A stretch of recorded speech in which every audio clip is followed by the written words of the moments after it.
Great to have you here today, Gilad Tiefebrun from Linn. Great to be here, Edgar.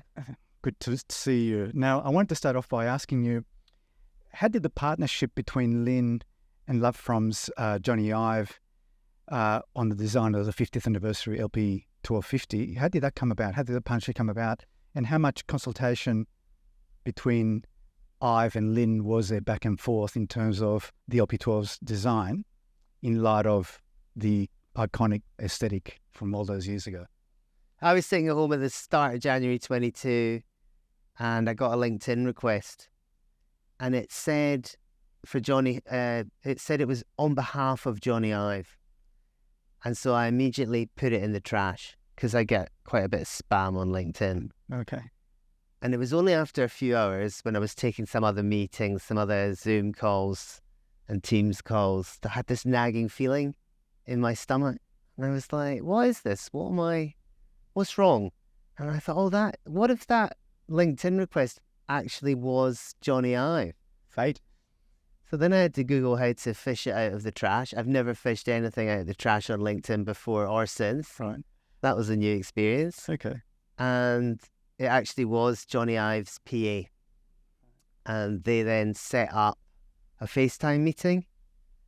And on that call, Jony said to me, look, I don't want anything. I'm just calling because I'm going to be buying a Climax DSM and a Climax LP12. I live in San Francisco and I just want to know who I should buy it from. Right. And so I told him where to buy it from, and then we got chatting. He explained that he'd been a fan of Linn pretty much since he was a student when he came on a tour of the factory. Wow. And he'd followed the company ever since. And he asked me some questions about what we were up to, and then he explained what he was up to. So having left Apple, where he was Chief Product Design Officer for 27 years, he set up his own design agency, Love From. And whilst they had lots of exciting paid work with global brands, him and his partner, an Aussie, Mark Newsom, had agreed that they would also do pro bono work just out of love. Okay. And if it was ever was anything he could do for Linn, he'd love to get involved in some way because it's a brand that he loved and respected. So then I said to him, well, next year, because this was 22, so I said next year in 2023 is the 50th anniversary of the Sondek LP12 and the 50th anniversary of Linn. And he said, okay, that's interesting. Let me have a think about that. And the next morning, I had an email from him saying, I would love to help you design a 50th anniversary version of the Sondek LP12. So that's how it started. He then lived with his Linn products, particularly, the LP12, for the next 6 months. We didn't have any contact in that period. He was just getting to know the product better and involving his team at Love From in that. And then we started to talk more detail from about July 22 onwards and start to scope out the rules of engagement. Sure. So to your point, there was a division of labour because he was very clear from the start that he wants to be very careful not to do anything detrimental to such an iconic product. And in particular, to me, that meant Love From couldn't do anything that got anywhere near how the product sounded, right? So they had to stay away from the sonic side and put their attention onto aesthetics and usability. Sure. And the two areas that Jony had honed in on of most interest were around the power switch and the hinges. Right. And that was incredibly reassuring because those parts are plastic parts. And as Linn, we're far more interested in the acoustic side of the product. And I had to concede that he was right, that we could put more effort into the power switch and the hinges. Sure. And there was some other stuff on finishing and branding and other bits and pieces, but those two were fundamentally the parts that Love From were going to focus on. And that really reassured me because it meant absolutely there was such respect for the product. They weren't going to do anything to change the sound. At the same time, we were developing our new Bedrock plinth technology. So it made sense that the target product for the Bedrock plinth became LP12-50, along with Love From's usability and aesthetic improvements. Sure. And so then from Jony and I initially scoping out what the product would be, we then involved our engineering teams and then got into the detailed design. And then there were weekly meetings between our engineers and graphic designers and all the other people who needed to be involved. And we ran it as a project, as you would any project, but the difference being it was across 2 continents and it was a collaboration between 2 companies. Yeah. So it had its own challenges because of that. It was a really interesting project. Right. We learned a ton from working with them. They're fantastic people at Love From. Sure. I hope they learned something from us. Yes. As well. Yeah. We became we all became friends. Right. And it was a great process. Excellent. So I'm curious because you mentioned that you didn't want to touch on the sonics of it at the start, so you wanted to make that clear to Love From and to Jony Ive. But I'm wondering, once you got into the process of developing the new turntable, whether there was a banter between Love From personnel, even Jony Ive, and engineers at Linn to somehow improve on the sonics. Oh, sorry, just to be clear, the Bedrock plinth is a massive improvement on the sonic. Okay. So it was just that was Linn's responsibility. That was happening already, yeah. That's what we were putting into it. Sure. Where the discussion continued on the sonic side would be if something that Love From wanted to do could impact on the sonic side. So let's say later in the project they said, hey, wouldn't it be cool to change the material of the platter? We'd say, well, it might be cool, but it definitely cannot happen. That would be an example. Sure. Okay. Yeah. So there was that tight control there. That's good. So, so conversely to what we just spoke about, was there ever a temptation to take the opportunity to explore a totally new form for the LP12 in its 50th anniversary, or to dramatically change it aside from the Bedrock plinth? Well, absolutely not. For the reason that the LP12 is iconic. Right. And if it ain't broke, don't fix it. It's internationally renowned, and we wanted to honor the product rather than do anything to stray away from it. Sure. And it's such a great platform because it's modular and upgradable that we have years of roadmap plans for improving the LP12. We don't need to change the form factor or do anything radically different. Sure. It's got everything we need in terms of its architecture to allow our engineers to continue to feed in big leaps in performance in the years ahead. Now, seeing that Linn has such a strong product lineup in both the analog and digital spaces, in your opinion, what do you think are the reasons the turntable is still such a powerful playback option, even when streaming offers infinite choice and music at high resolution with unmatched convenience? Why do you think the turntable is still so popular? I think amongst my generation, we've got our record collections and they're precious to us. And I love playing my records. I think in general, there's a somewhat different listening experience with vinyl. It's a bit more commitment. You're showing a bit more commitment to the material. You sit down, you put the record on, and you're going to listen to the whole side. Plus, there's a ritual part of it as well, the cleaning and so on. Yeah. And some people kind of enjoy that. It's they do. I've never cleaned a record in my life. Oh, okay. Yeah. So you still have the records in the same condition that you had them maybe in the 70s when you were partying and I'm not that old. Oh, okay. In the 80s, sorry. In the 80s. Yeah, because I was always taught that the best way to clean a record is to play it. Right. Yes. Right. Of course, yes. So, but yes, vinyl listening is a different experience, and it can be a wonderful shared experience in that way as well. Yeah. I think with the younger generation who are getting into vinyl, it's got an aspect of memorabilia and physical ownership that you don't get with streaming. And oftentimes the album covers end up on the wall, framed. Exactly, yeah. Yeah. I do remember a conversation with Craig Kalman, who's the boss of Warner Music, about 10 years ago, when everyone was talking about what would the physical item be that you got to connect to the artist in a world of streaming.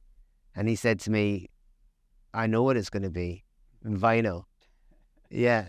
And he was right. Yeah, at best with streaming, you might get a PDF attached to whatever you're streaming, to the album you're streaming, but that's hardly a connect, isn't it? Uh-huh. Yeah. Okay, I understand that part of it. When it comes to the 360 exact integrated and the 360 passive, that's about your newest product. Passive with active bass, I should say. As far as a general audio consumer, do you think there's still a divide between active versus passive and semi-active loudspeaker design acceptance, especially with hardcore audio enthusiasts? We launched our first high-end fully integrated active loudspeaker shortly after I joined Linn as R&D manager back in 2004-ish, and that was the 350. And at the time, we did face quite a lot of pushback because there weren't so many high-end integrated speakers, and it was viewed as quite a performance compromise from a separate system. But nevertheless, it found a market from people who valued the simplicity. And the performance, whilst maybe not quite up there with the separate active system, was excellent nonetheless. Mm-hmm. And that product has been really successful for us. The other thing was that people would be worried that they would lose the upgrade steps that you would get with a separate system.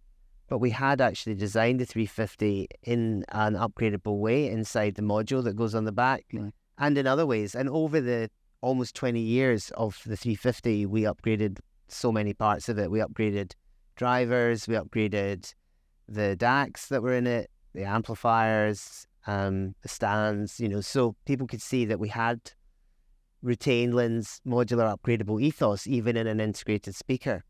So now with 360 coming along, which is our next generation of integrated active speaker, I don't think we're facing anything like that same level of pushback. And I think that trend towards integrated active speakers has continued and will continue.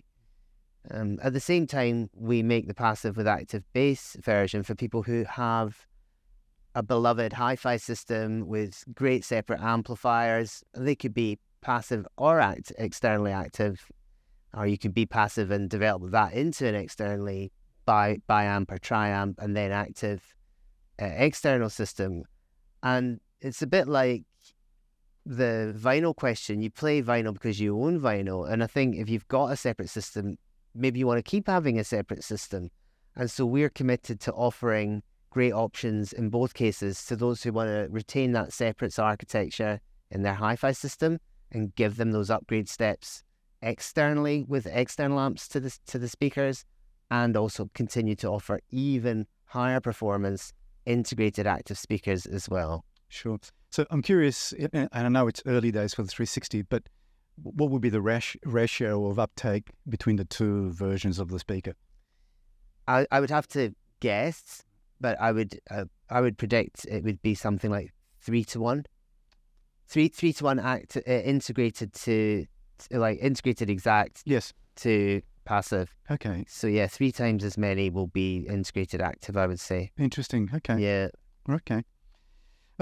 So on a technology level, and stepping away from the 360, the DSM platform has been in the market for several years now. How has the DSM architecture evolved since then, and how has it influenced the development of newer Linn products? Well, it's evolved in a couple of really key ways. First of all, there was the introduction of the organic DAC architecture that we launched in 21. And that was our first entirely homegrown DAC. So we design it in-house and lay it out in-house and print it in-house and everything. And it's the first time we've developed our own discrete DAC. Sure. That was a huge jump forward for us as a company, and then that technology is now rolled out into other products, including the 360, but also into the Select DSM as well. So that's a core architectural change. The next thing is that when we originally launched our streamers, so 2007 was the original Climax DS, and then quickly populated Accurate DS, Magic DS, Sneaky DS, they were really conceived of as price points, and the feature set was broadly similar across them.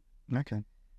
Now we have a very different product range. You've got the Climax DSM at the top of the range. That's the no holds barred, no compromise, the best sound that Linn can possibly make in a digital source.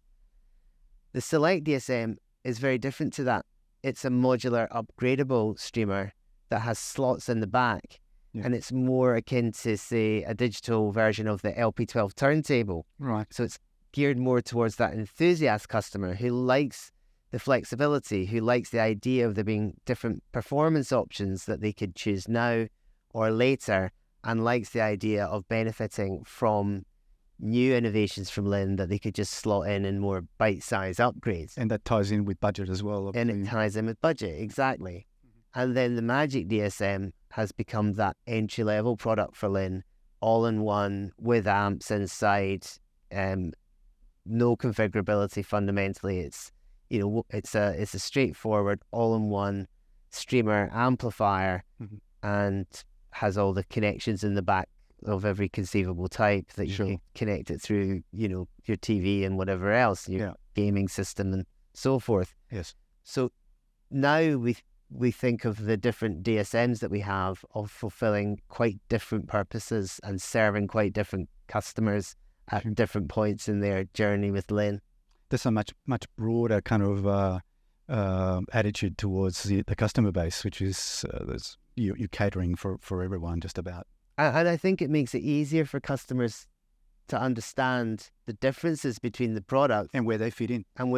Rather than it just being, well, this one sounds better than this one. It's actually quite clear that they serve different purposes. Sure. Okay, with custom audio, or custom with a K, how important is the home integration aspect of Linn's business? Do you see that as a growth area for Linn? There's no doubt that whole home integration is a growth area of the audio market, and it's a huge market in places like North America. It is big in the UK, and I know it's a decent sized business in Australia as well. It's becoming easier, to do whole home integration. Linn's role in it we see as being primarily about making sure that audio isn't forgotten in the rush to smart homes, that there should very much be a high quality performance element to the smart home. We position ourselves as a great living room option. Our products, systems all play really nicely on the network, and they're ideal for that application. So we want to make sure that a Linn system is included in the spec stage of a whole home solution. Sure. We then have products like you mentioned, our custom DSM, which can be up to 8 zones of streaming, to make sure that we do offer a way to get Linn quality sound around the home as well. And we're seeing steady growth in that area. It's a small part of our business, but it's a rapidly growing part of our business, and we foresee amazing growth in that area for years to come. And we want to do more and do what we can to deliver in that part of the market and continue to grow in that part of the market. Sure. So I'm interested, just if you can touch briefly, because you mentioned that in some ways it's easy to integrate Linn products into that space. I would have thought that dealing with protocols for all the various control systems and so on, that would present some form of challenge. Maybe if you can touch on that for a little bit. Yeah, sure. So I guess the big beast in that whole home integration side is Crestron. We have a dedicated software engineer at Linn now that just does that Crestron integration side of it to make it really easy. I think in that part of the market for installers, it's all about reliability and repeatability. So as much as we want to sell them high-end sound and position that through these whole home systems, it'll only go if it plays nice with Crestron. And then you can add to that Control 4. We've had great Control 4 integration for a few years now. Right. And Savant is on the up as well. That's an American system. Don't know if you have that in Australia. I'm not too sure. It's not my area, but yeah, Okay. not too sure. So that's more like an everything to come from. Apple-based control, Apple device-based control solution. We don't really see much of it outside of the US, to be honest. But Okay. we have to interoperate with that as well. Right. We have a simple integration protocol that would work with something like universal remote control as well. So we have to take that market really seriously. And you're absolutely right. It's so important that it plays nice with all the different control options. Otherwise, that would be a barrier and would prevent installers from speccing Linn in the first place. Sure. And we're kind of early in that journey, and we have a huge job to do to connect with these installers and educate them, train them, or even just get their attention to let them see what the opportunity is. And it is a huge opportunity for hi-fi companies because so little of that whole home integration market actually gets really great sound at the moment. Correct. Yeah. Yep. That's an opportunity. It's a huge opportunity, yeah. Okay. So, branching off from that question, what do you see as the direction of audio in general in the near future, and how do you see Linn fitting into that vision? Well, you touched earlier on this thing about the convenience of streamed audio. You can listen to whatever you want, whenever you want, wherever you are. That was kind of a big focus of consumer electronics or the industry for a long, long time. So from when the iPod came out and it started to be about, digital audio in your pocket, there was this huge emphasis on convenience. I feel like we've reached the end of that road because it could hardly get any more convenient than it is now. Mm-hmm. And I think what we're seeing now is the emphasis is switching more to quality. So you can see that. You can see that companies that weren't ever talking about, I'm talking about the big streaming companies that weren't really that focused on quality, are now talking about it. So if you look at what you can get on Apple Music or what you can get on Amazon Music, the discussions, it's been going on for a while, it hasn't come to anything, but Spotify ultimately going to high quality, which I'm sure they will go to higher quality because they've run out of market penetration. So they have to put their prices up and they'll have to justify that with higher quality product. I think that's the only route for them to go. Correct. Now, in the hi-fi industry, we're all well aware of Qobuz and Tidal and high-quality options that exist. Yeah. But I can see that that's going to have to be pushed out by the bigger consumer companies to the public and educate the public more on quality to justify them offering a higher quality product that ultimately they'll probably charge more for as well. Sure. It's interesting because I guess it's those big music providers that are kind of pushing along, as you said, the increased quality of music, which will help our industry, which is something that we've been trying to do for a long time without maybe the resources of those big companies. Yeah. And I think there's this sort of a lack of focus from the big companies on quality, almost like, well, consumers care about it. But when you go back to what we're talking about with vinyl, why are young people getting into vinyl? They believe, rightly, that they're going to get higher quality from vinyl relative to what they're getting from Spotify. Yeah. Now, that shows me that young people do care about quality. They care about the quality of the headphones that they buy as well. There is a quality discussion at every level, but you have to have confidence in that, and you have to back that by bringing people on that quality journey and offering quality right the way through that. Yes. And I can see that working really well for the hi-fi industry because it bridges the gap and it brings young consumers into our world. Correct. It's a bright future for high-end audio, I think. It certainly is. Okay. Thank you, Gilad Tiefebrun. Thank you Thank you for this Soundstage Talks. Absolute pleasure. Okay.